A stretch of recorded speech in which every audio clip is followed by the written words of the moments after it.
ঝটপট বানিয়ে ফেলুন এরকম কম উপকরণে মজাদার একটা মিষ্টির রেসিপি।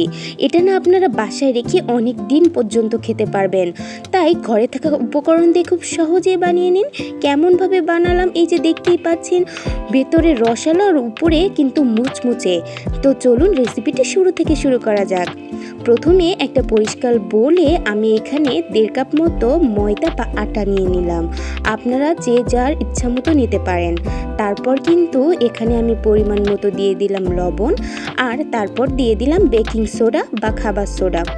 তারপর এই উপকরণগুলো সবগুলো সুন্দরভাবে মিশিয়ে নিতে হবে একসাথে। এই যে দেখতেই পাচ্ছেন কি সুন্দর করে আমি সব উপকরণ একসাথে মিশিয়ে নিচ্ছি। তারপর কিন্তু এর ভিতরে আমি অ্যাড করব এই যে দেখতে পাচ্ছেন গাওয়া ঘি, বা ঘি দিলে কিন্তু এই রেসিপিটা সুন্দর একটা ফ্লেভার আসবে। আমি কিন্তু বানাচ্ছি বালুশাহী মিষ্টি। এই যে দেখতেই পাচ্ছেন, আপনারা যারা যারা ঘি খেতে পছন্দ করেন তারা অবশ্যই এখানে একটু হলেও দেওয়ার চেষ্টা করবেন। আর ঘি দিলে কিন্তু বালুশাহী মিষ্টিতে সুন্দর একটা ফ্লেভার আসে। এই পর্যায়ে কিন্তু আপনারা তেল দিয়েও ইউজ করতে পারেন, মানে তেল দিয়েও এটা হচ্ছে ডোটা মাখাইতে পারেন। আমি যে দেখতেই পাচ্ছেন একটু ঘি দিয়েছি, আবার একটু তেল দিয়েছি। ঘি দিলে হয় কি, পুরোটা যদি আমরা ঘি দিয়ে করি তাহলে একদম দোকানের মতো টেস্টটা পাবেন। বাট আমি এখানে ঘিটা দিলাম হাফ করে আর তেলটা দিলাম হাফ করে। এই যে দেখতেই পাচ্ছেন ডোটা কিন্তু এই পর্যায়ে এরকম অবস্থায় আসবে। আপনারা ভিডিও দেখে বুঝতে পারছেন যে এরকম ঝুরঝুরে টাইপের, মানে মুট করলে একটা দলা মতো বাঁধবে, তারপর টিপ দিলে আবার হচ্ছে ঝুরঝুরে মতো হবে। তারপর দেখতে পাচ্ছেন এখানে আমি প্রায় 1 টেবিল চামচ ভরে ভরে টক দই দিব। এই টক দই কিন্তু অবশ্যই দেওয়ার চেষ্টা করবেন। আমি যে যে উপকরণগুলো দিয়েছি আপনারা সবাই এগুলো একটু দেওয়ার চেষ্টা করবেন। দিলে দেখবেন যে দোকানের থেকেও আপনাদের মিষ্টিটা ভালো হবে খেতে, আর দেখতেও তো অনেক লোভনীয়। তারপর আমি সমস্ত উপকরণ একসাথে একটু মিশিয়ে নিচ্ছি আলতো হাতে। তারপর অল্প অল্প করে পানি দিব আর আস্তে আস্তে করে মাখাবো। খুব বেশি প্রেসার দিয়ে এটাকে মাখানো যাবে না কিন্তু। আমরা যেরকম রুটির ডো বানাই সেরকম চেপে চেপে মাখাবো না, আলতো হাতেই এরকম ঝুড়ো ঝুড়ো করে মাখিয়ে নিব। এভাবে মাখালে হবে কি, যে মিষ্টির ভিতর কিন্তু এমনিতেই একটা লেয়ার সৃষ্টি হবে। এই যে দেখতে পাচ্ছেন আমি একবারে কিন্তু পানিটা ঢেলে দিইনি, অল্প অল্প করে নিচ্ছি আর অল্প অল্প করে আলতো হাতে মাখিয়ে নিচ্ছি। আপনার ভিডিও দেখেই বুঝতে পারবেন আমি কিভাবে করছি। এই পর্যায়ে আমি কিন্তু ভিডিও ভালো লাগে এই পর্যায়ে সবার কাছে একটা লাইক চেয়ে নিচ্ছি, এবং আমার চ্যানেলের সাথে থাকার জন্য চ্যানেলটাকে সাবস্ক্রাইব করে বেল আইকনটি অন করে রাখার অনুরোধ জানাচ্ছি। এই যে দেখতেই পাচ্ছেন এই যে সুন্দরভাবে আমি মাখিয়ে নিয়েছি। এই পর্যায়ে কিন্তু আমি আলতো হাতে আবার একটা, মানে এক গোছ করে একটা ডোর মতো বানিয়ে নিব। আমি কিন্তু দেখতে পাচ্ছেন খুব বেশি প্রেসার দিচ্ছি না, আলতো হাতে এটা মাখিয়ে নিচ্ছি। তারপর এটা এক সাইডে রেস্টে রেখে দিব, এবং চুলাতে একটা ফ্রাই প্যানে আমি এখানে 1.5 কাপ চিনি নিয়ে নিচ্ছি। তারপর এখানে হচ্ছে 1 কাপ পানি দিয়ে দিব, এবং এর মধ্যে আমি 3টা এলাচ মুখ ফাটিয়ে দিয়ে দিলাম। তারপর সুন্দর করে নাড়িয়ে চাড়িয়ে চিনিটাকে গলিয়ে নিব। আর চুলার আঁচ এই পর্যায়ে অতিরিক্ত দেওয়ার দরকার নেই, মিডিয়াম টু লো আঁচে রাখলেই হবে। এই যে দেখতেই পাচ্ছেন চিনিটা কিন্তু গলে গিয়েছে। তারপর আমি ভালো করে এই পর্যায়ে আবার চুলার আঁচটা আমি একদম হাই স্পিডে করে দিব। এই যে বুদবুদ ওঠা শুরু করলো। আপনারা কিভাবে বুঝবেন যে চিনির সিরাপটা সুন্দর হয়েছে কিনা? এই যে হাত দিয়ে দেখলে যেমন আঠা আঠা একটা ফিল হয়, তখন বুঝবেন যে আমার চিনির সিরাপটা রেডি হয়ে গিয়েছে। তখন কিন্তু পানি পানি ফিল হচ্ছিল, এর জন্য আমি আরও 2 মিনিট ওয়েট করলাম। ওয়েট করে হাই স্পিডে জাল দিচ্ছিলাম। তো এখন দেখতেই পাচ্ছেন যে কেমন সুন্দর একটা আঠা আঠা ফিল হচ্ছে। এই পর্যায়ে বুঝতে হবে যে আমার চিনির সিরাপটা একদম পারফেক্ট। এই পর্যায়ে একটা কথা বলি, যদি আমরা খুব বেশি করে জাল দিই তাহলে কিন্তু পরে দানা দানা বেঁধে যাবে। তো তারপর সেই ডোটা নিলাম এবং ডো থেকে 2টা লেচির মতো কেটে নিলাম। তারপর একটা পিলে পিলুনি নিয়ে এই লেচিটাকে সুন্দর করে আমি আলতো হাতে একটা রোল বানিয়ে নিব। এই পর্যায়ে দেখতে পাচ্ছেন আমি কেমন চেপে চেপে মানে খুব আলতো হাতে চাপতে হবে, খুব বেশি প্রেশার দেওয়া যাবে না। উপরটা হচ্ছে সমতল রাখবো আর ভেতরটা একটা লেয়ার লেয়ার হবে, সেইভাবেই হচ্ছে চাপতে হবে, মানে উপরটা ফিনিশিংটা যাতে ভালো আসে সেইভাবেই হচ্ছে দেখতে পাচ্ছেন আমি আলতো হাতে চেপে চেপে নিচ্ছি। তো এইভাবেই কিন্তু ঘুরিয়ে ঘুরিয়ে সমস্ত পাশ একটু সমান রাখার চেষ্টা করতে হবে, কিন্তু ভেতরে একটা লেয়ারের সৃষ্টি হবে।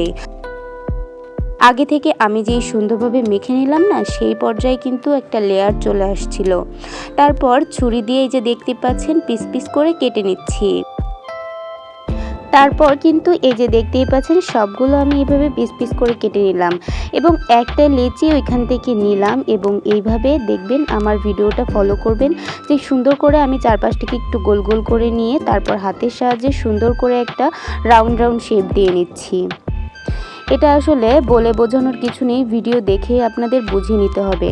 তারপর কিন্তু একটা আঙ্গুলের সাহায্যে আমি এরকম ডিপ করে নিলাম। এটা হচ্ছে বালুশাহী মিষ্টির মতো একটা শেপ দেওয়ার হচ্ছে টেকনিক আর কি। তো আপনারা চাইলে বিভিন্ন শেপ দিতে পারেন, কিন্তু বালুশাহী মিষ্টি তো এরকমই শেপ হয়। আমি চেষ্টা করেছি এইভাবেই দেওয়ার। তো দেখতেই পারবেন এই যে সুন্দর সুন্দর একটা ফুল ফুল মতো একটা ডিজাইন চলে আসবে। আর ভেতরে কিন্তু মানে এটা আস্তে জালে ভাজতে হবে, আপনি যখন ভাজবো তখন হচ্ছে আপনারা দেখতেই পারবেন। তো এই যে ম্যাজিকের সাহায্যে কিন্তু সমস্তগুলো হচ্ছে আমি এখানে করেই নিলাম, কিন্তু এটা কিন্তু আসলে ম্যাজিক না, এগুলো করতে আসলে একটু সময় লেগেছিল। তো যাই হোক, দেখতে আসলে খুবই সুন্দর লাগছে। আপনারা এইভাবেই হচ্ছে ট্রাই করবেন আমার রেসিপি ফলো করে, তাহলে খুবই ইজিভাবে আপনারা করতে পারবেন এবং পারফেক্ট একটা মিষ্টির রেসিপি আপনারা তৈরি করতে পারবেন। তারপর কিন্তু আরেকটা ফ্রাই প্যানে এই যে দেখতেই পাচ্ছেন আঙ্গুল ডুবিয়ে রাখা যায়, এরকম গরম অবস্থায় আমি সবগুলো বালুশাহী মিষ্টিগুলো দিয়ে দিচ্ছি ভাজার জন্য। এই পর্যায়ে কিন্তু চুলার আঁচ একদমই লো আছে। আমি হচ্ছে এখানে ইলেকট্রিক চুলা ব্যবহার করছি, তো আমার এই পর্যায়ে ইলেকট্রিক চুলার হচ্ছে পাওয়ার ছিল 100। তো এই যে দেখতেই পাচ্ছেন আস্তে জালে ভাজার মানে একটা হচ্ছে সুফল, সেটা হচ্ছে উপর থেকে হচ্ছে ক্রিস্পি থাকবে আর ভেতরে হচ্ছে কাঁচা থাকবে না, ভেতরেও হচ্ছে ভাজা হয়ে যাবে। আর আমি যদি এই পর্যায়ে খুব বেশি জোরে জাল দিতাম তাহলে কিন্তু উপরে হচ্ছে তাড়াতাড়ি ভাজা হয়ে যেত, ভেতরে কাঁচা থাকতো। এই পর্যায়ে চিনি সিরাপের মধ্যে দিলে কিন্তু আপনাদের মিষ্টিটা একদম মানে পারফেক্ট হতো না। তো এই যে আমি দেখিয়ে দিচ্ছি, দেখেন 100-তে রেখেই কিন্তু আমি এখানে হচ্ছে সবগুলো উল্টে পাল্টে ভাজি করে নিব। তো আমার এক পিঠ ভাজি করা হয়ে গেলে আমি সমস্ত মিষ্টিগুলো আরেক পিঠে উল্টে দিলাম। তো দেখতে পাচ্ছেন কালারটা কত সুন্দর এসেছে।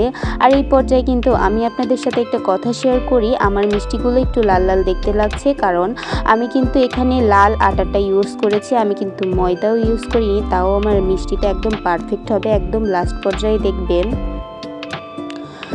তো এখানে কিন্তু আমি সমস্ত মিষ্টিগুলো একটু নাড়িয়ে দিচ্ছিলাম, খুব বেশি জোরে জোরে নাড়ানো যাবে না, আবার খুব বেশি জোরেও জাল দেওয়া যাবে না, মিষ্টিটাকে একদম বেবির মতো হচ্ছে বানাইতে হবে। কিন্তু উপকরণ কিন্তু খুবই অল্প লাগে, খেতে ভীষণই মজা। আপনারা যদি এটা একবার বানানো শিখে যান না, তাহলে আর বাইরে থেকে কিনে খেতেই মন চাবে না, মন চাবে শুধু বাড়ি হচ্ছে আমি নিজের হাতে বানিয়ে বানিয়ে খাবো। আর স্বাস্থ্যকর উপায়ে বাড়ি বানিয়ে ফ্যামিলির সবাই মিলে খাওয়ার আনন্দটাই হচ্ছে আলাদা, তাই না? তো এই যে দেখতেই পাচ্ছেন চিনি সিরাপটা কিন্তু আমি ঢেকে রেখেছিলাম, এটা এই অবস্থায় গরম করার আর দরকার নেই। গরম গরম ওই যে বালুশাহীগুলো ভেজেই আমি ডাইরেক্ট একদম চিনি সিরাপের মধ্যে দিয়ে দিচ্ছি।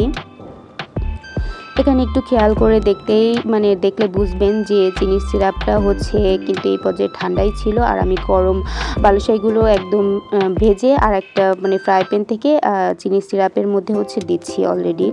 তারপর কিন্তু একটু উল্টে পাল্টে চিনি সিরাপগুলো হচ্ছে আমি বালুশাহীর মিষ্টির গায়ে একটু দিয়ে দিচ্ছি।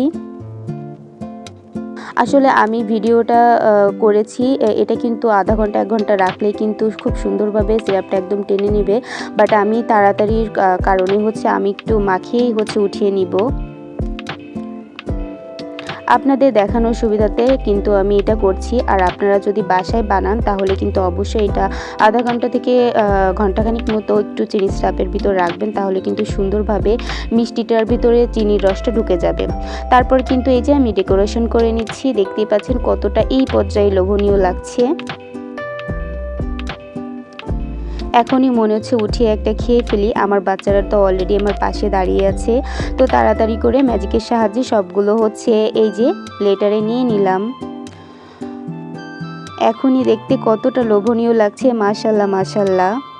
কিন্তু এই পর্যায়ে আমি আরেকটা কাজ করব, এখানে প্লেটে একটু গুঁড়ো দুধ নিয়ে নিয়েছি। আপনাদের কাছে যদি মাওয়া থাকে তাহলে আপনারা মাওয়াও এখানে ইউজ করতে পারেন, বাট আমি যেহেতু সহজভাবে দেখাচ্ছি এখানে কিন্তু আমি এখানে গুঁড়ো দুধ নিয়ে নিয়েছি এবং সবগুলো মিষ্টি এই পর্যায়ে আমি একটু কোট করে নিব। এখানে দেখতে কিন্তু আরও বেশি লোভনীয় লাগবে আর সুন্দরও লাগছে, তাই না বলেন? এই যে সবগুলো মিষ্টি কিন্তু আমি এই পর্যায়ে কোট করে নিয়েছি। দেখেন এই পর্যায়েও কতটা ইয়াম্মি লাগছে। আমার তো মনে হচ্ছিল একটা একটা করে খেয়ে ফেলি, বাট আমি যেহেতু আমার বাচ্চাদের জন্য, আমার ফ্যামিলি সবার জন্য বানিয়েছি এবং আপনাদেরও দেখাবো লাস্ট পর্যন্ত, এই জন্য আর খাচ্ছি না। যাই হোক, একটু মজা করলাম। এই পর্যায়ে কিন্তু যার যেরকম ড্রাই ফ্রুটস আছে বা বাদাম আছে তারা কিন্তু এভাবে দিয়ে সাজিয়ে নিতে পারেন। আমার কাছে কাঠবাদাম ছিল, তো আমি এভাবে কেটে স্লাইস করে হচ্ছে সব মিষ্টির উপরে দিয়ে দিলাম। আর আপনাদের এই প্রজেক্টটা ভেঙেও দেখাচ্ছি, দেখেন কতটা পারফেক্ট হয়েছে, মাশাল্লাহ মাশাল্লাহ। এই যে দেখলে বুঝতেই পারবেন যে ভেতরে কি পরিমাণে রসালো আর উপরটা হচ্ছে ক্রিস্পি। একটা খেলে একদমই আপনার পরাণ ভরবে না, মনে হয় জায়গায় বসেই 4-5টা খেয়ে নিই। তো এইভাবে কিন্তু খুব সহজে বানিয়ে নিতে পারেন আমার রেসিপি ফলো করে। ভালো লাগলে অবশ্যই চ্যানেলটা সাবস্ক্রাইব করে আমার সাথেই থাকবেন। এভরিওয়ান, আজকের মতো এখানে আল্লাহ হাফেজ করব। আর এরকম নিত্য নতুন ভিডিও পেতে অবশ্যই কিন্তু আমার চ্যানেলের সাথেই থাকতে হবে। এই পর্যায়ে যারা যারা এখনও আমার ভিডিওটি দেখছেন সবাই কিন্তু একটা লাইক দিবেন এবং চ্যানেলটা সাবস্ক্রাইব করে বেল আইকনটি অন করে রাখবেন পাশের, তাহলে এরকম নিত্য নিত্য ভিডিওর নোটিফিকেশন ভিডিও ছাড়ার সাথে সাথেই পেয়ে যাবেন। আল্লাহ হাফেজ। সবাই আমার জন্য দোয়া করবেন, ভালো থাকবেন, সুস্থ থাকবেন।